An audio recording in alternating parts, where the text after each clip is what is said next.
আমাকে অনেকেই প্রশ্ন করে থাকে যে আপনার চুলটা কিভাবে খাড়া হয়ে গেল। তাদের উদ্দেশ্যে এই ভিডিওটা করা। হা হা হা, কেউ আবার হাসবেন না আমার এই স্টাইল দেখে। হাম্বাকে আমি বলতেছিলাম যে ভাই তুই দেখ একটু আস্তে দিস, আমার যেন কপাল টপাল ছিঁড়ে না যায়। ও সুন্দর করে দিচ্ছিল, দেখেন কত সুন্দর মোলায়েম করে আমার চুলটা মাসাজ করে দিচ্ছিল। আহ, কি আরাম গো।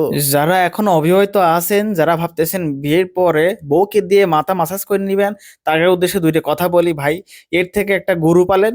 গরু পালে হাম্বাকে বলবেন যে হাম্বা তুমি আমার মাথাটা ম্যাসাজ করে দাও, তোমাকে কিছু খাবার টাবার দিব, তুমি এটা করে দিও। দেখেন না আমার মাথার এত সুন্দর করে মাসাজ করে দিচ্ছে। আহ, কি আরাম। দেখেন আমার এই ফার্মের প্রত্যেকটা গরুই আমার পোষা, নিজের হাতে গড়া। ছোটবেলা থেকে এগার খাওয়াইছি, লালন পালন করছি, আম্মুর সাথে কাজ করছি।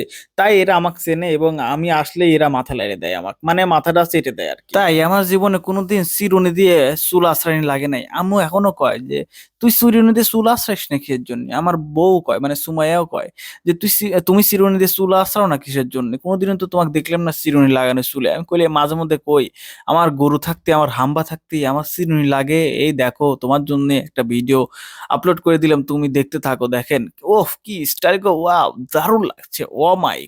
তো সবাই দেখতে থাকেন কত সুন্দর করে আমার চুলটা মসৃণ করে দিল, মোলায়েম করে দিল। এখন আমার আর চিরুনি লাগে না। হাম্বাকে একটু আদর করে দিলাম যে বাবা তুমি বেঁচে থাকো, আর মাঝে মধ্যে আমাকে একটু সার্ভিস দিও। তো এই করতে করতে বাইরে চলে আসতেছি আর ভাবতেছি এত একটা খামার কিন্তু দুধের দামই নাই। আপনারা জেনে থাকবেন যে পাবনা জেলায় সমগ্র বাংলাদেশে দুধ সাপ্লাই দেয়, মানে সর্বোচ্চ দুধ উৎপাদনকারী কেন্দ্র হচ্ছে পাবনা জেলা। আর পাবনা জেলা থেকে সমগ্র বাংলাদেশে দুধ চলে যায় আমাদের যেমন আপনারা যদি দুধ খায় থাকেন প্রাণ ব্রাক, মিল্ক ভিটা, যেই দুধই খান না কেন এই দেখবেন মনে করেন যে আমাদের এই বাড়ির দুধই চলে গেছে ওইখানে।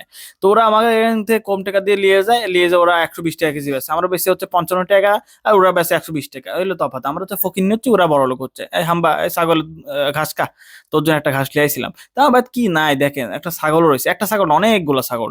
তো এদিকে আমার কর্মচারীরা মেশিন দিয়ে ঘাস কাটতেছে, মসৃণ ভাবে ঘাস কেটে গরুর জন্য প্রস্তুত করতেছে, যেগুলো সারাটা দিন ব্যাপী খাওয়ানো হবে ভরপুর পেট ভরা। আর এদিকে কত সুন্দর একটা সূর্য উঠছে, দেখেন সূর্যের যে রোদ, বাহ। আর এটা জেনারেটর মেশিন, এখান থেকে পানি সাপ্লাই দেয় যখন হচ্ছে বিদ্যুৎ থাকে না, বিদ্যুৎ ওখান থেকে নিয়ে কারেন্ট ইউজ করে।